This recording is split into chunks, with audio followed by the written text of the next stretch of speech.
ایک رات نبی کریم صلی اللہ علیہ وآلہ وسلم اور حضرت عائشہ صدیقہ رضی اللہ تعالی عنہا آپ تشریف فرما تھے۔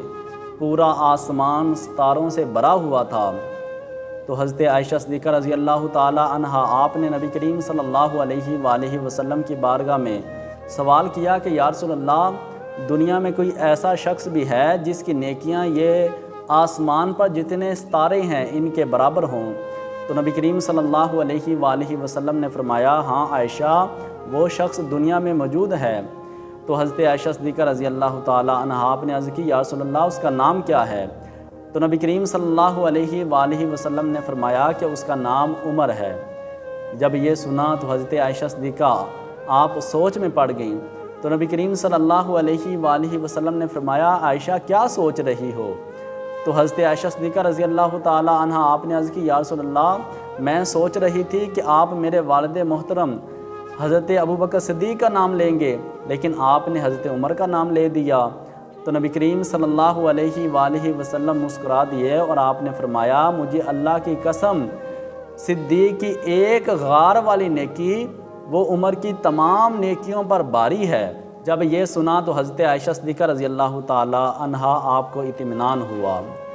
حضرت ابوبکر صدیق رضی اللہ تعالی عنہ آپ کی بڑی شان ہے۔ ایک دن نبی کریم صلی اللہ علیہ وآلہ وسلم آپ نے ارشاد فرمایا کہ جنت کے 8 دروازے ہیں اور ہر انسان مختلف دروازوں سے جنت میں داخل ہوگا۔ تو حضرت ابوبکر صدیق رضی اللہ تعالی عنہ آپ نے عرض کی، یا رسول اللہ، کوئی ایسا شخص بھی ہے کہ جو جنت کے 8 دروازوں میں سے جس میں سے مرضی چاہے جنت میں داخل ہو جائے؟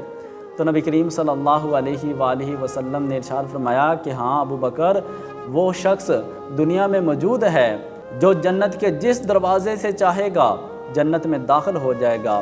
تو حضرت ابوبکر صدیق رضی اللہ تعالیٰ عنہ آپ نے عرض کی، یا رسول اللہ، وہ کون شخص ہے؟ تو نبی کریم صلی اللہ علیہ وآلہ وسلم آپ نے فرمایا کہ اے صدیق، وہ تم ہی ہو۔ تمہیں جنت کے 8 دروازے پکاریں گے کہ مجھ میں سے جنت میں داخل ہو جاؤ۔ اور حضرت ابوبکر صدیق رضی اللہ تعالیٰ عنہ آپ کے بارے میں نبی علیہ السلام نے ارشاد فرمایا کہ دنیا میں جس نے مجھ پر کوئی احسان کیا میں نے اس کا بدلہ اسے دے دیا، لیکن صدیق کے مجھ پر اتنے احسان ہیں کہ میں ان کا بدلہ نہیں دے سکا۔ صدیق کے احسانات کا بدلہ اللہ عز و جل قیامت کے دن صدیق کو عطا فرمائے گا۔ پروانے کو چراغ، بلبل کو پھول، بس صدیق کے لیے ہے خدا اور اس کا رسول بس۔